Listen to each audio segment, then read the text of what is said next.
పేతురు ఏం చేస్తున్నాడు? చెరసాల్లో ఉండి మంచి కాలు చాపుకొని మంచి నిద్రపోతున్నాడు. పేతురికి నిద్రపోవటం అంటే ఇష్టం. యేసుప్రభు వారు గెత్సెమనే తోటలో కొంచెం సేపు ప్రార్థన చేయండి, నేను కొంచెం దూరం వెళ్ళి ప్రార్థన చేస్తానని అంటే యేసుప్రభు వారు ప్రార్థన చేసి వచ్చే లోపల టీం నాయకుడైన పేతురే ముందు నిద్రపోతున్నాడు. యేసుప్రభు వారు లేపి, ఒక్క గడియను మేల్కొనరా, కొంచెంసేపు ప్రార్థన చేయండి, నాకు సహాయం చేయండి అని చెప్పేసి మళ్ళీ ప్రార్థన చేసుకుని వచ్చే లోపల మళ్ళీ పడుకున్నారు. పేతురికి నిద్రపోవటం అంటే ఇష్టం. పేతురు అనుకుంటున్నాడు, ఇక అయిపోయింది, నా పని అయిపోయిందిలే, ఇంకా నా పరిస్థితి అయిపోయింది.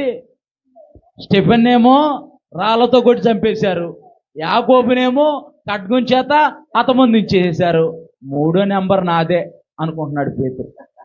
3వ నెంబరు నాదే, ఇంకా 3వ నెంబర్ మనకు కూడా మన జీవితంలో ఎదురవుతున్న కష్టాలు, మన జీవితంలో ఎదురవుతున్న సమస్యలు, మన జీవితంలో ఎదురవుతున్న ఇబ్బందులను బట్టి మనం అనుకుంటాం మన పని అయిపోయింది అనుకుంటాం. ఇంక వద్దు ప్రభువా, నన్ను తీసుకెళ్ళిపో అనుకుంటాం. నన్ను తీసుకెళ్ళిపో అనుకుంటాం.